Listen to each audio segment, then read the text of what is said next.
Unit 1. About myself. Listening 1. Listen to the dialogue between new students at a welcome party in a cafeteria and answer the questions. Nice party, isn't it? Yes, it is. I'm glad we have this wonderful cafeteria. Me too. I'm Yuta. Nice to meet you. I'm Naomi. Nice to meet you too. Where are you from? I'm from Hiroshima. I'm from Nebraska. Pardon? Nebraska, in the U.S. My mother is Japanese and my father is American. I was born in Tokyo, but I was brought up in Nebraska. Oh, I see. Why did you come to this university? My mother graduated from this university, and she liked it. She was always talking about her college days and friends. I thought I'd love to visit Japan and her university. And you? Why did you choose this university? I wanted to live away from my parents, possibly in Tokyo. Besides, I wanted to study business. Questions. 1. Where is Yuta from? Where is Naomi from? 2. Where was Naomi born? Where was she brought up? 3. Why did Naomi choose this university? 4. Why did Yuta choose this university? 5. What does Yuta study at university? Listening 2. My name is Eri Nakano. I was born in Chiba in 2000. My family moved to Osaka when I was 10. I graduated from Shueikan High School and entered Metropolitan University. I'm majoring in computer science. I have a lot of work to do, and sometimes I have to stay late at university to do assignments and learn computer programming. I love music and enjoy singing and dancing. I started dancing when I was 3. My mother just took me to a local ballet school, and I loved it. When I was at junior high school, I stopped going to dance lessons. I hated the strict teachers, frilly costumes, and everything. When I was a high school student, I started to dance again. Not classical dancing, but hip-hop and breakdancing. I'm really happy when I'm dancing. On weekends, my friends and I get together and dance sometimes in hired studios and other times at local events. Now, we are practicing for the summer festival. I hope I will see some of you there. Unit 2. My hero. Listening 1. Hello, my name is Hiroshi. Today, I'd like to talk about a person I admire, my hero. My hero is Lionel Messi, a soccer player. I saw him for the first time when I was a 6th grader in elementary school. He was on TV playing as a member of the Argentinian national team in the 2010 World Cup, which was held in South Africa. I was fascinated by his beautiful dribbling and passion for scoring goals. I knew his performance was outstanding because I had been playing soccer since I was 10. Lionel Messi was born on June 24, 1987, in Rosario, Argentina, to a working-class family. He began playing soccer in local clubs from an early age because his brothers played soccer and his father was a coach. Soon his talent was apparent, and his future as a professional player looked promising. However, at the age of 11, he was discovered to be suffering from a growth hormone deficiency, which would force him to give up his career. Then he was given a trial with FC Barcelona, a distinguished Spanish club, and fortunately the club offered him a contract which included paying for his treatment. Messi moved to Barcelona with his family and completed the treatment thanks to the club's support. Messi made his debut in the Spanish League in 2004. Since then, he has been playing as a leading member of Barcelona and one of the most recognized athletes of the world.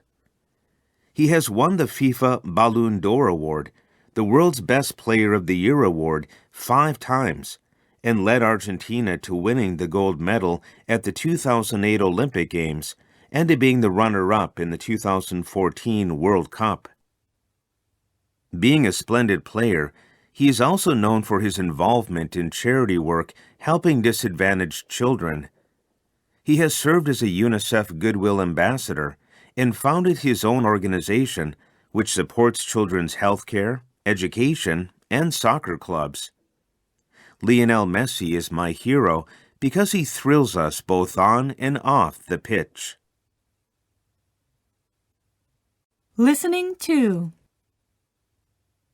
My uncle Takeo is such a loving person. He's my father's younger brother. He was born on March 15th, 1970.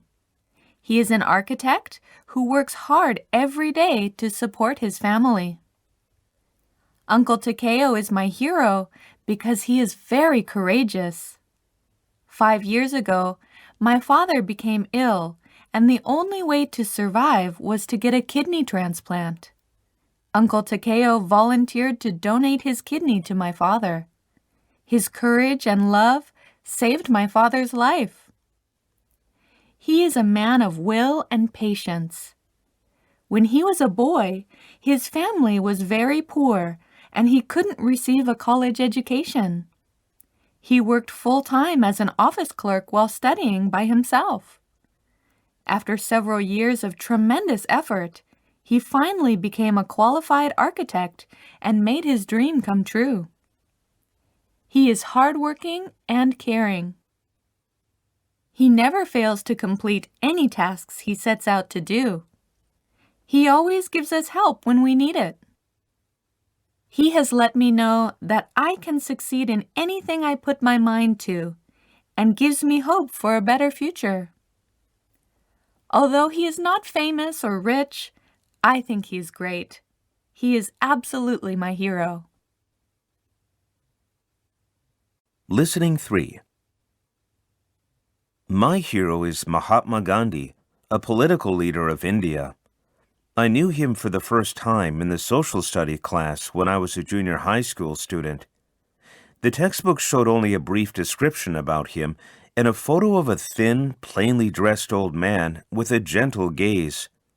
Soon after that, I had a chance to watch a movie about his life and learned he was such a great person.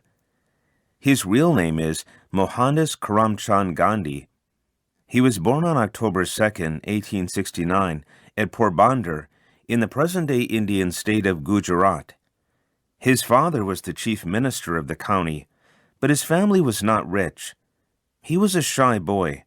At the age of 19, Gandhi left home to study law in London.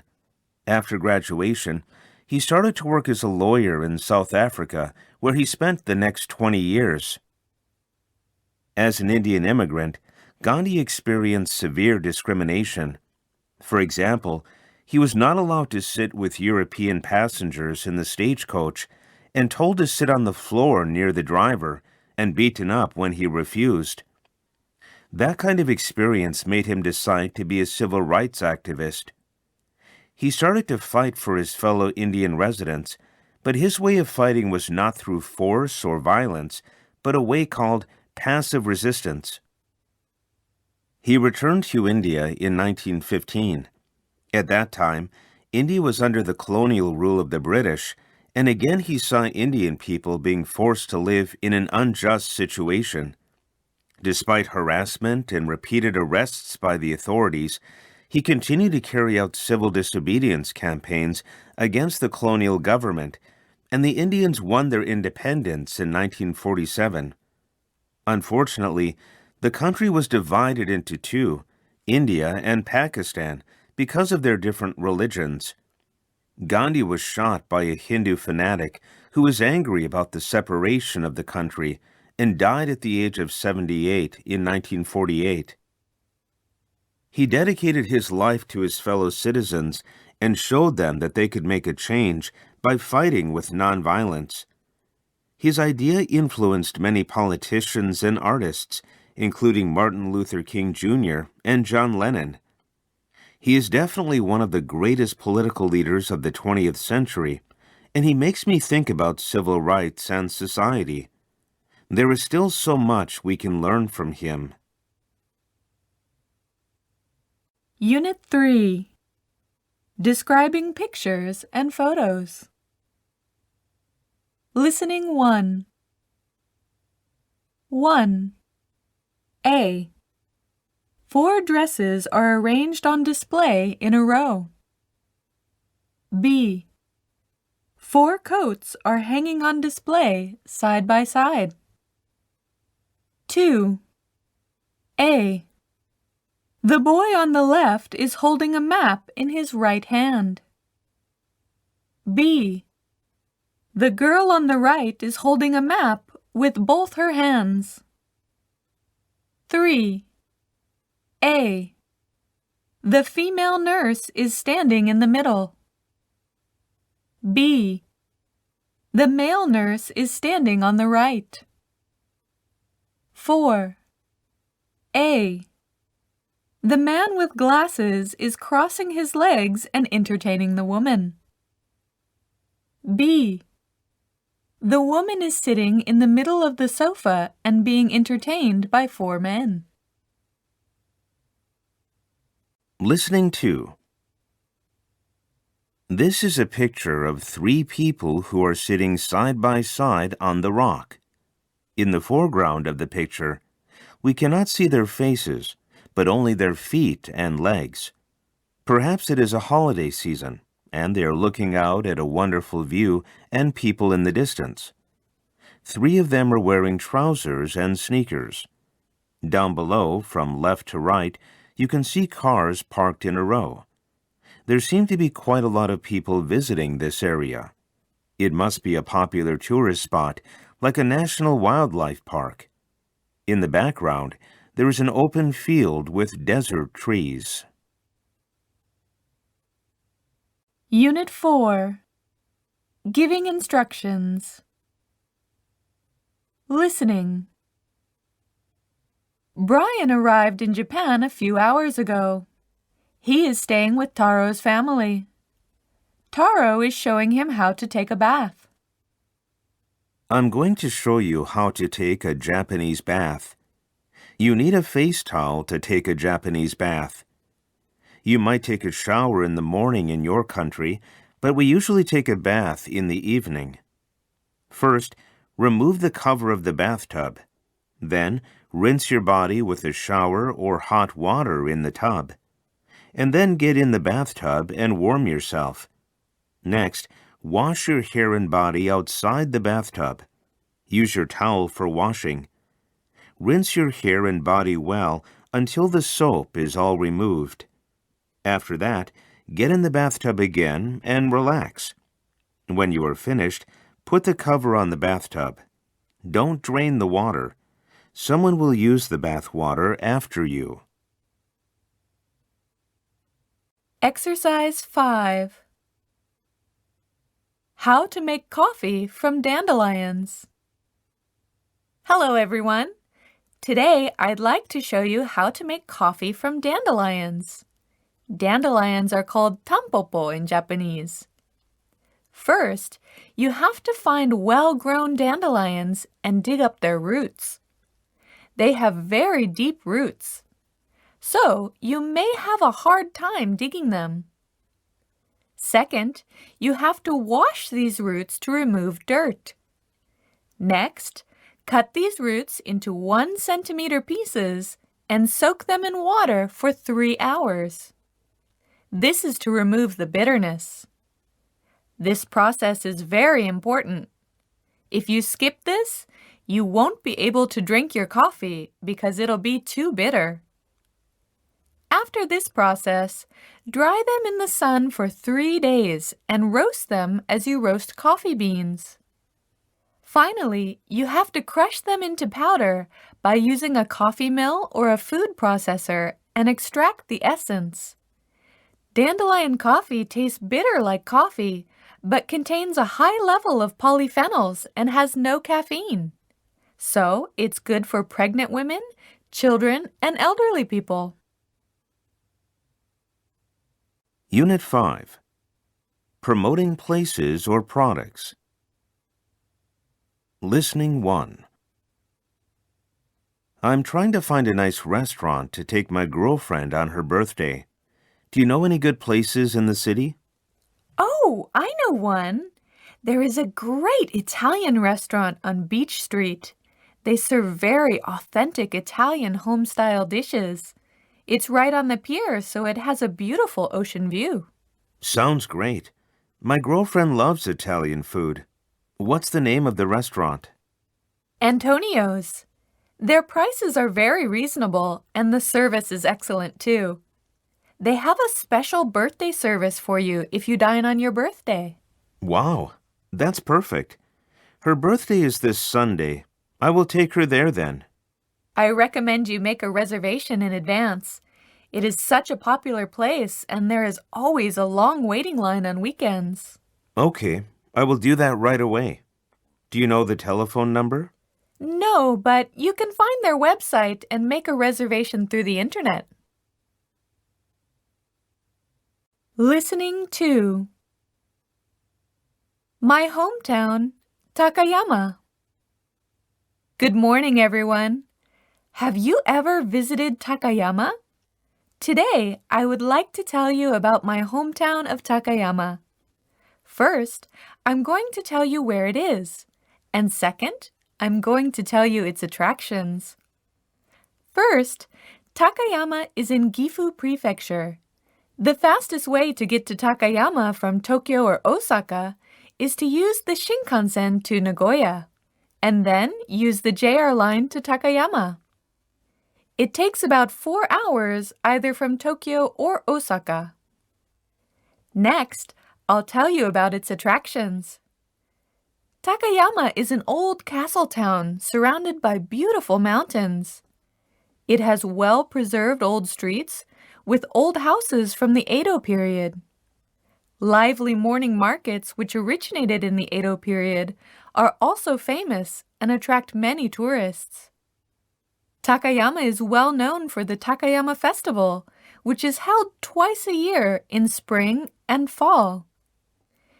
It is a unique festival with a parade of various colorful floats. It is probably one of the most beautiful festivals in Japan. The popular but exclusive regional food is Hira beef, which is very tender and delicious. For more casual dining, you can enjoy our famous local ramen, called Takayama Ramen. Today, I told you about my hometown, its location, and its attractions. Please remember that Takayama is only 4 hours away from Tokyo or Osaka, and it is an attractive city with a Japanese traditional atmosphere and gourmet food. I hope you'll visit Takayama in the near future. Unit 6. Causes and Effects. Listening 1. Mina and Takashi are talking about reading newspapers. Do they read newspapers? Why or why not? I read a newspaper every day. My family subscribe to Mainichi Shimbun, and the morning paper is just on the breakfast table. Reading a paper helps me in many ways. It informs me about politics, economics, and major incidents happening not only in Japan, but in the world. I check the results of sports events. I also like reading interviews and articles about showbiz people. I don't read newspapers. First of all, they are too expensive. I live away from home, and I simply cannot afford newspapers. In addition, you can get the latest information about current events on the internet. It is faster and easier. Last but not least, I do not trust mass media in general. I doubt if news reporters really report what they should report. Listening to. Watching English TV programs can have good effects on English learning. One effect is that students can improve their listening skills by listening to naturally spoken English. When you watch a drama, you follow the story and listen very carefully to what the characters are saying. In addition, students can observe people's gestures and body language. Gestures and body language play an important part in communication, and English speakers' gestures might be different from yours. Finally, students can learn about the cultures and customs of English-speaking countries. For instance, every year the Queen gives a Christmas speech on TV in the UK. Unit 7. Comparing two things. Reading. Dogs and cats are both popular pets. They share some similarities, but they are different in many ways. They are both mammals. A female dog or cat feeds her young with her milk. They both give birth to 2 or more puppies or kittens in one pregnancy. Both dogs and cats live about 15 to 18 years if you take good care of them. Both dogs and cats make sounds. Dogs bark and cats meow. Dogs and cats have differences too. First of all, dogs vary in size while cats are about the same in size. They like different food. Dogs like meat while cats like fish. Their habits are different too. You have to take a dog for a walk every day. On the other hand, you cannot walk cats. Dogs and cats have different characters. Dogs are obedient and loyal to their owners, while cats are independent and self-reliant. You can teach some tricks to dogs. Not only wait and go, some dogs can learn how to catch a ball or a frisbee. But cats rarely learn tricks. It is very hard to teach cats give me a paw. If you live with a dog and a cat, you will see the contrast between them clearly. Exercise 1. When I was in Shinjuku last week, I ate at 2 very different restaurants. I had lunch at Italiana and dinner at the Ladybird Cafe. First of all, the food at Italiana was delicious, but the food at the Ladybird Cafe was terrible. The atmosphere at Italiana was much better than the one at the Ladybird Cafe. Italiana was bright, clean, and quiet. However, the Ladybird Cafe was dark, dirty, and noisy. The waiters at Italiana were much more polite than the waiters at the Ladybird Cafe. In fact, the waiters at Ladybird Cafe were quite rude. Finally, the prices at Italiana were reasonable, while the prices at the Ladybird Cafe were high. A cup of coffee was 300 yen at Italiana, whereas it was 500 yen at the Ladybird Cafe. Next time, I will go to Italiana for dinner. Listening. Listen to the conversation and draw a collar for each of the shirts below. I can't decide on one of these 2 shirts. Which one do you think I should take? What's the difference between them? They're both white and made of cotton and are the same price. They seem to be almost identical to me. Oh, they're totally different. The one on the right is a tighter fit, is made of finer, shinier material. The one on the left is a loose fit and is made of thinner material. Then try on both and you can pick the one you like better. But it is not so easy. The shapes of the collars are different. The one on the right has a rounded collar, which seems to be more casual. The one on the left has a pointed collar, which goes better with the suit. I like the fine material, but prefer the formal collar. You can take your time. I'll have a cup of coffee at Starbucks over there. Text me when you've decided. Unit 8. Describing graphs. Reading. This pie chart shows my typical day. I'm a university student and usually have 3 classes a day.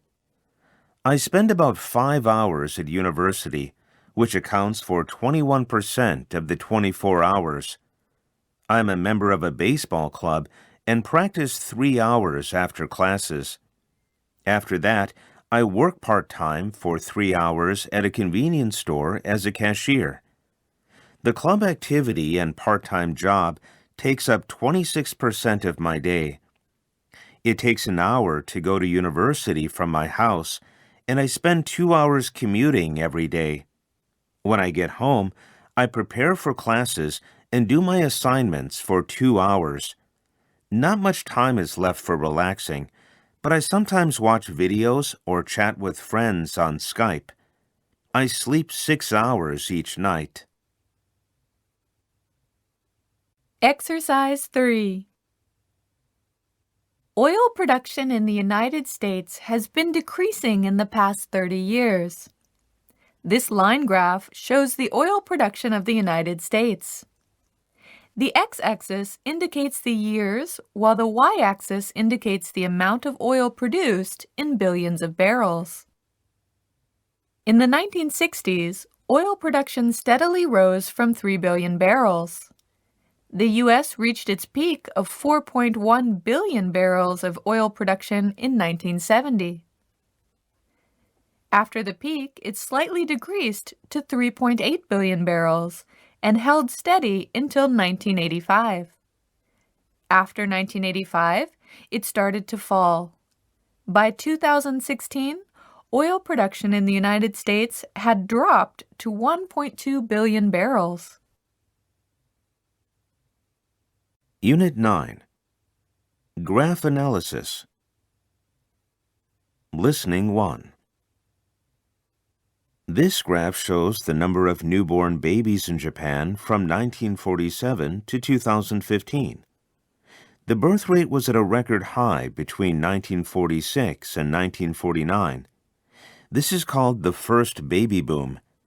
Why was the birth rate so high? Young males who had returned home from World War II began to have families. After the baby boom, the number of newborn babies continued to fall year by year in the 1950s. Then the number of babies started to rise again throughout the 1960s and the early 1970s. In 1966, the graph marked a dramatic fall, and then rose again in 1967 and constantly increased until 1971. The birth rate reached the second peak between 1971 and 1974. This is called the second baby boom. After the second baby boom, the number of newborn babies has been constantly decreasing. It should be noted that in 1966, the graph marked a dramatic fall as compared to the previous and following years. Why did it drop so sharply in that year? It was because of an old belief about women who were born in a particular year.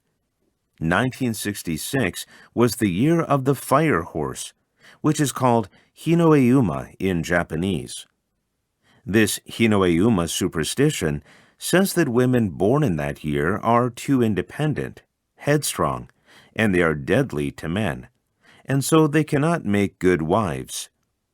It is just an old superstition, but in 1966, people were still concerned about it and avoided having babies. Listening 2. This graph shows the pattern of daily electricity use of an average household in October.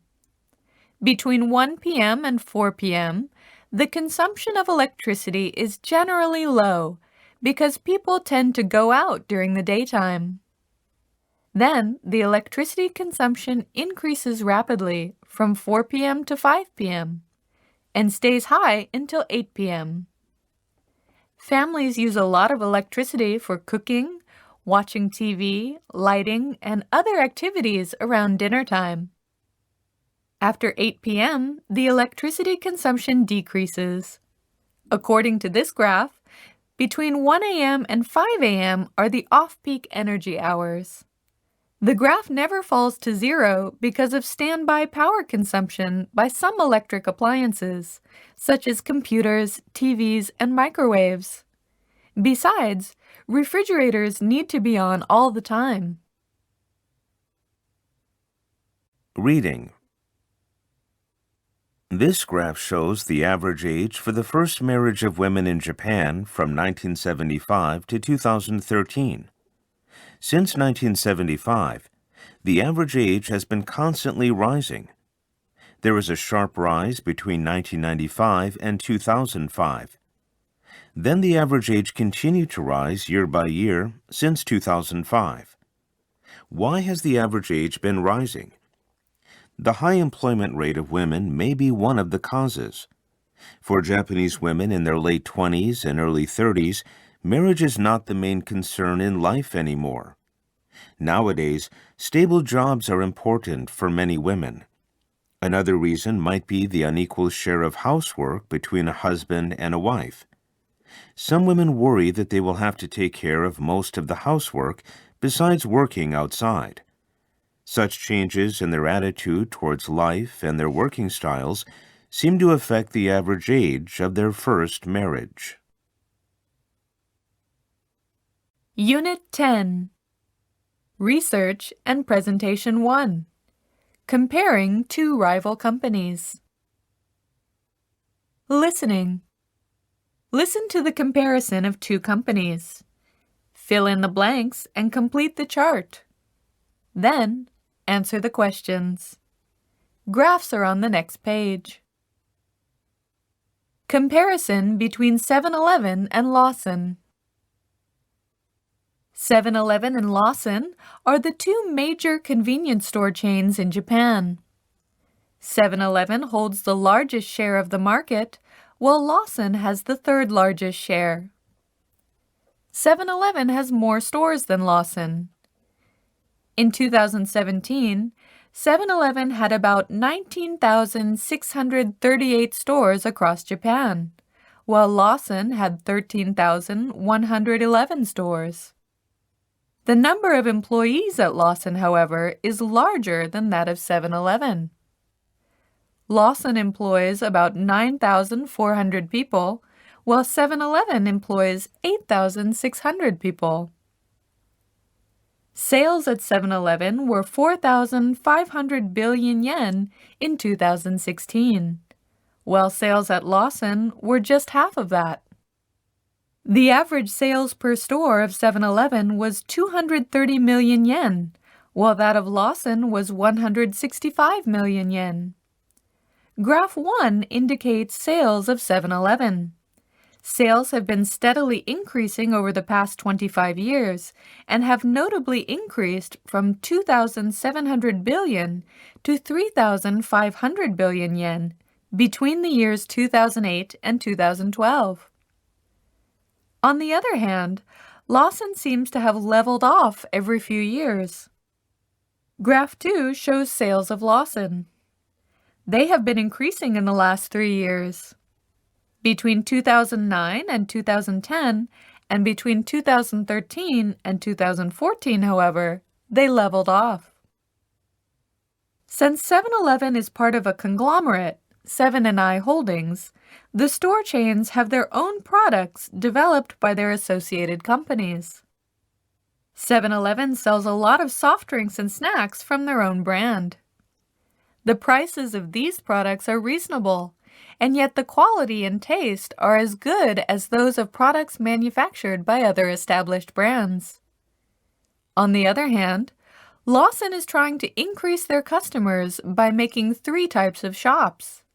In addition to the ordinary type of Lawson, they have introduced Lawson 100, selling fresh foods, and Natural Lawson, which targets customers who prefer healthy, natural food. Unit 11. Research and Presentation 2. Problems and Solutions. Listening.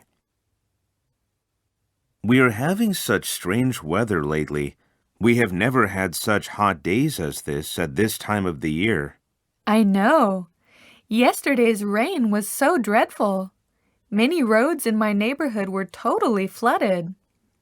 My grandmother said she has never seen anything like this in this town since her childhood. We may need to prepare for even more severe weather. Oh, I'm scared. Can't we do something about it? Why is it happening? Many scientists believe it is related to global warming. The main cause of global warming is CO2 emissions from our daily life. I see, but the problem seems so big, and I don't see any solutions. Do you think we can do something on an individual level? Well, CO2 is emitted by burning fossil fuels, such as oil and coal, to produce products or electricity to make our lives convenient. So I'm sure each of us can do something to save energy. Okay. How about using less electricity a day? Turning off the TV when not watching? Well, but this does not help much, does it? Why don't we ask all our classmates to do the same? 50 students can make a difference. That's right.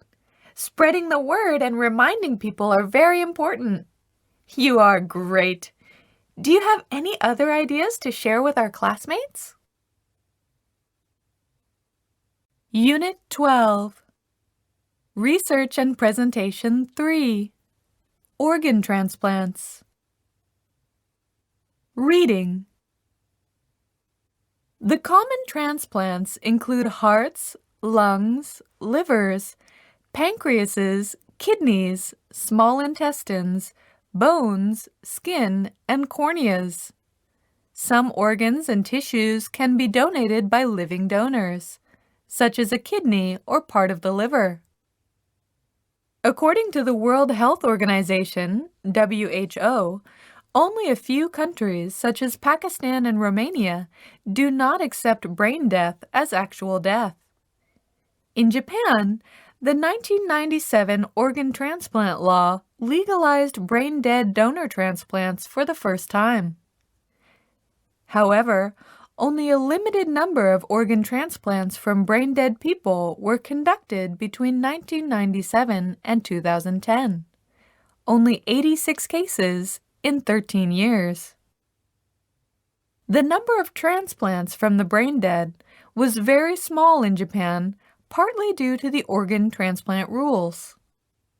Before the organs of a brain-dead person can be removed for transplantation, the donor must have expressed their will to be a donor while he or she was alive.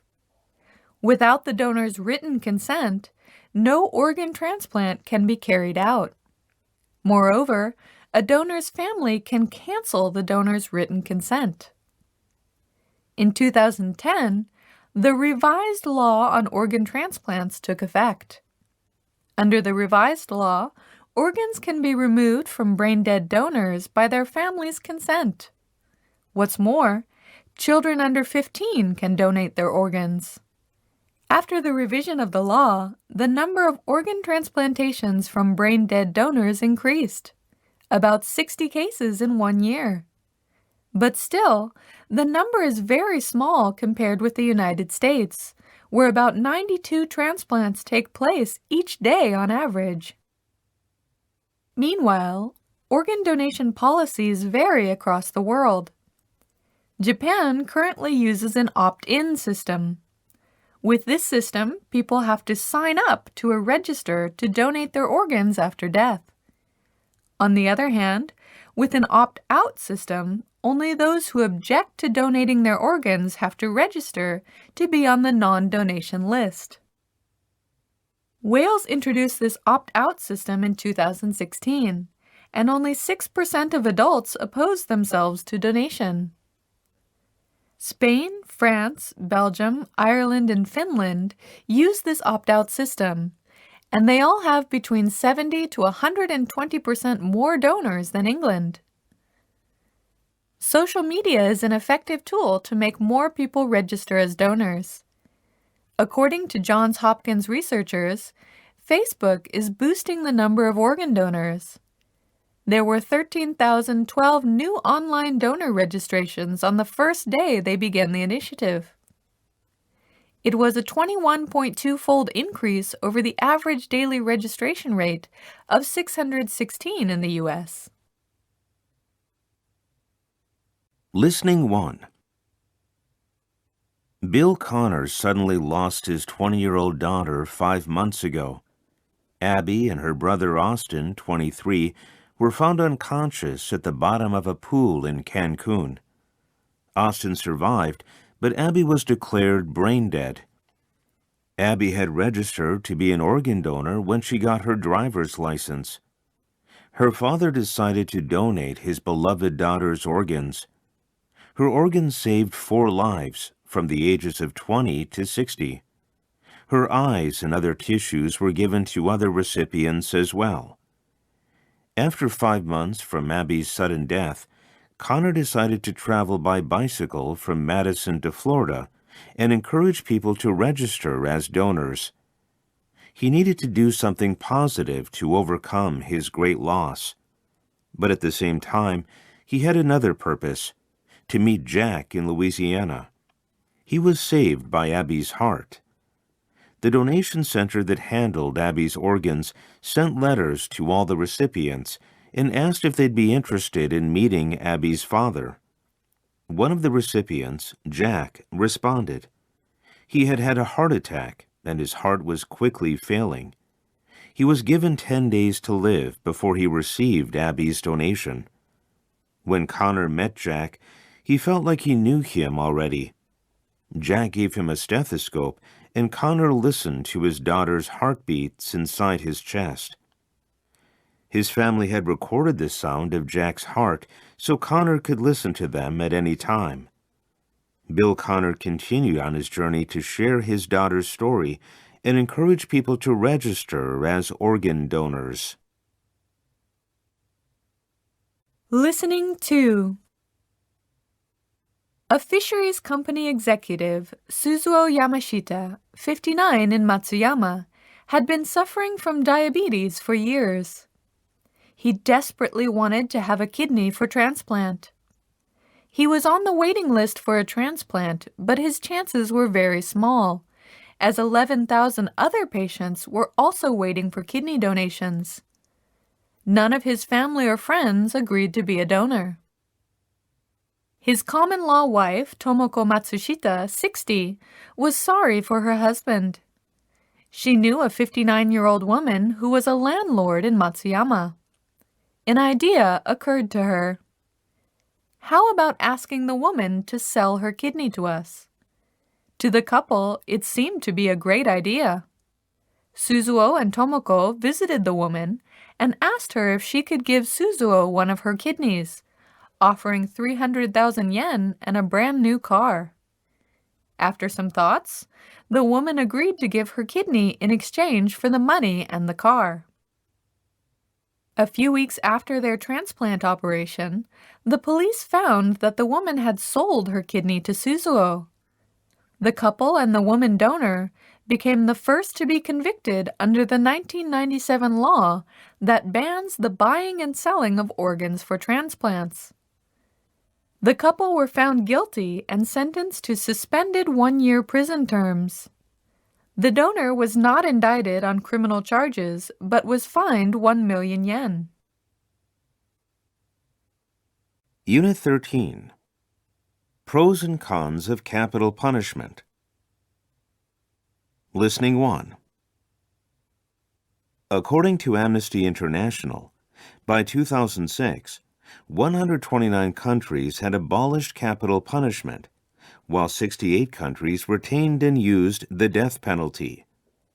10 years later, in 2016, the number of countries that had abolished capital punishment was 141, while 57 countries still retained the death penalty. The number of countries that retain the death penalty has been decreasing. Listening 2. Listen to the dialogue and fill in the blanks. Then, listen to 5 statements. Write T if the statement matches the dialogue, and write F if it does not. Mike, you're from Canada, aren't you? Yes, from Montreal.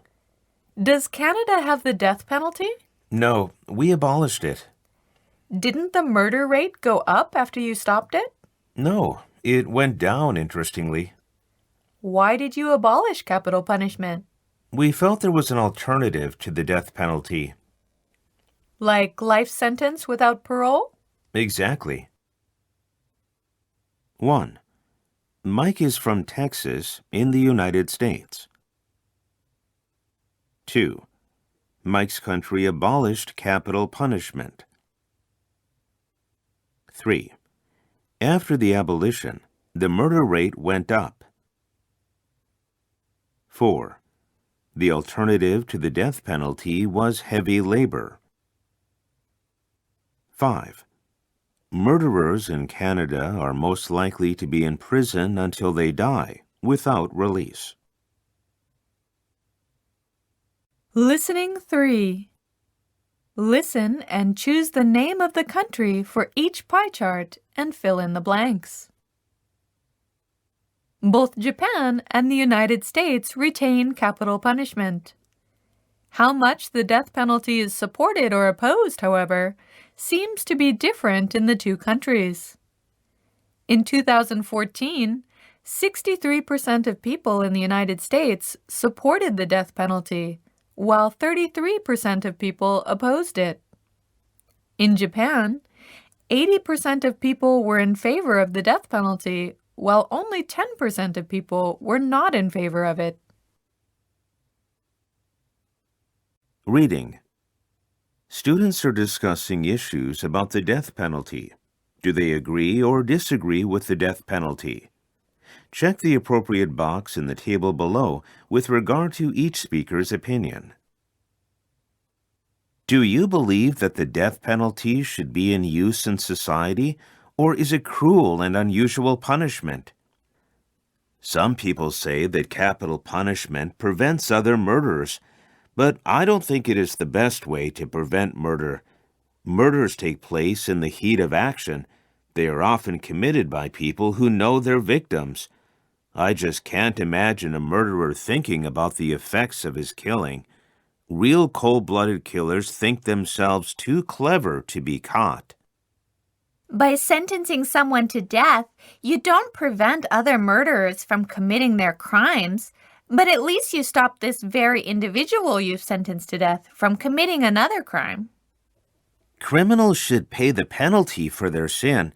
If the criminal has taken someone's life, the only way that the murderer can pay for his terrible act is with his own life. I can't agree more. If someone traps and tortures others for fun, the death penalty is a mercy thrown upon them.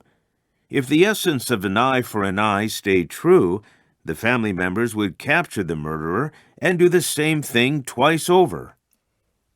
It is illogical to blame a murderer and then do the same as an act of revenge. What you do is commit a murder as well, and the only difference is that you do it legally. I agree with Kay. It's odd that people seem to think that an eye for an eye is right in the case of murder, but in no other crimes. We don't rape the rapist, assault those who have assaulted others. If you were convicted of knocking someone's tooth out, you would not be punished by having your tooth pulled out. The only good reason for the death penalty I can think of is that it will give back a sense of justice to the victim's family and friends. Still, the victim of the crime won't come back to life again anyway. As long as the death penalty is maintained, there is always the danger that innocent people will be executed because of errors in the criminal justice system. A convict could be forced to say anything under torture, even confess to a crime he or she didn't commit. Unfair trials can result in killing innocent people. We should look for other ways which might stop people from committing crimes. Instead of the death penalty, we could give them life imprisonment without parole. There is always a possibility that a murderer will repent of his crime. Such a person might even become a model citizen. A new chance for life should be given even to murderers.